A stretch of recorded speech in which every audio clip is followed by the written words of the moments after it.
The concept of living on Mars may seem appealing, but in reality, it is a highly complex, dangerous, and costly endeavor.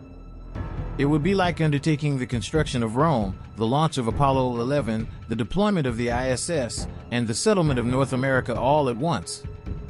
To make this a reality, NASA and SpaceX need to collaborate and push beyond the limits of spaceflight history. They aim to achieve this by breaking through the Great Filter, defying the Fermi paradox, and making humanity a true multi-planetary species, and here is how it's going to be done. Welcome to ASTRO-WORLD, where stargazing stories are told. Elon Musk speaks about a unique opportunity in time. The more we can expand the scope and scale of consciousness, the better we can understand what questions to ask about the answer that is the universe. The more we can expand consciousness, become a multi-planet species, ultimately a multicellular species, we have a chance of figuring out what the hell's going on. And this is why I think we should have more humans and more digital, both biological and digital consciousness, and why we should become a multi-planet species and a multicellular species, is so that we can understand the nature of the universe. Life on Earth has existed for over 3 billion years, and only now do we have the technology to explore a new planet. Our generation is special, but this also means we have a significant responsibility. This window of opportunity may not remain open for long, and if we do not seize it, we may never have another chance. The Earth could remain habitable for another billion years or end abruptly today. As a species, we are explorers and survivors, and it is inherent in our DNA. All that is left is the means to transport us to new worlds. Everyone loves to talk about how artificial intelligence will either save the Earth one day or take it over completely and knock human beings off of our top spot on the evolutionary ladder. Mars could be the first real testing ground for how artificial intelligence will handle being in charge of a planet. The fact of the matter is that before human beings ever arrive, Mars needs to be populated by robots. This isn't like going to the moon where we can just touch down, bounce around for a few hours, and then head home. Mars is the long haul, and it's going to be brutal. In order for a human crew to have any chance at doing anything effective, once they arrive on the red planet, they are going to need some pre-established infrastructure, and they're going to need a helping hand. The biggest obstacle that a Mars crew is going to face on arrival is the transition from a zero-gravity environment to a medium-gravity planet. Relative to the Earth, Mars has about one-third the force of gravity, but that is still going to be enough to leave our astronauts temporarily crippled in the hours and even days following a touchdown. If you look at astronaut Scott Kelly returning from an extended stay on the ISS, he has to be carried away from the Soyuz capsule like a giant sack of potatoes, then they lay him down on his stomach and let him slowly figure out how to regain his balance. As he finally tries to take his first steps, there are two men there to hold him up and keep him from falling over sideways. It's going to take days before he can confidently walk on his own, and in addition to that, astronauts returning from zero-G are going to experience nausea, dizziness, fever, and joint pain. Your body kind of freaks out. Now imagine going through all of that while confined to a spaceship on Mars with no one around to help you. There are numerous helpful robots currently operating on Mars, with a significant number having been active for the past 2 years. These robots have been busy unloading cargo ships, setting up base camps, deploying solar panels, and planting the first greenhouse on Mars.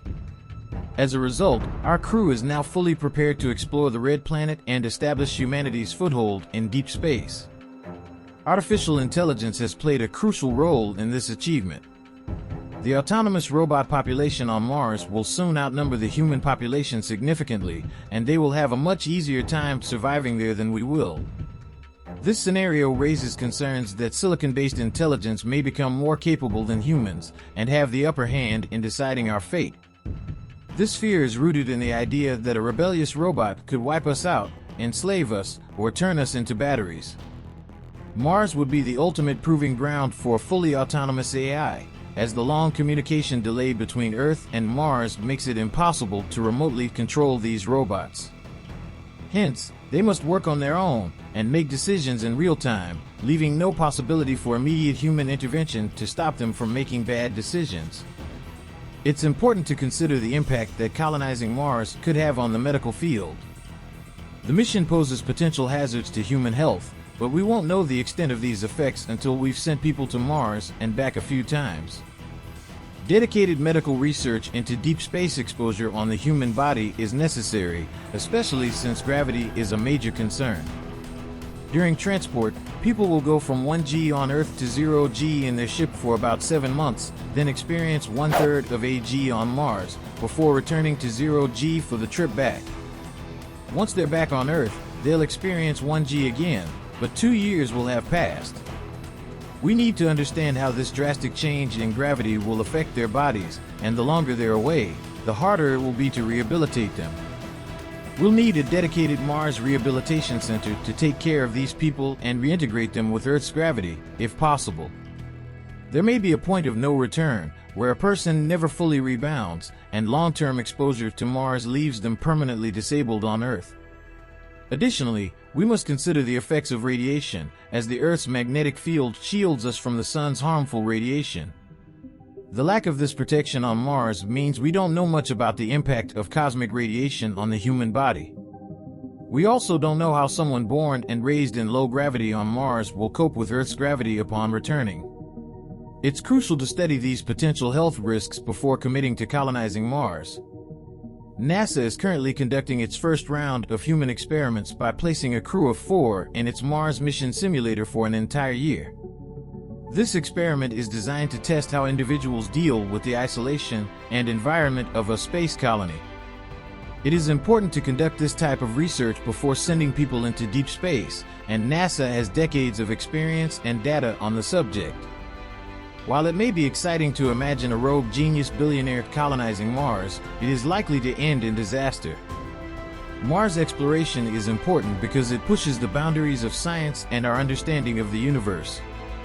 While people like Elon Musk see value in extending human consciousness into the solar system, we must also consider the financial feasibility of colonizing Mars. Major corporate sponsors will likely need to be involved, and there must be a profit to make it worthwhile. It's unlikely to happen without the ability to make money off colonizing Mars. In the words of Elon Musk, success is far from certain, but excitement is guaranteed. If you enjoyed this video, please give it a thumbs up. Your support helps us reach more people with our content. Thanks for watching, and stay tuned for more updates.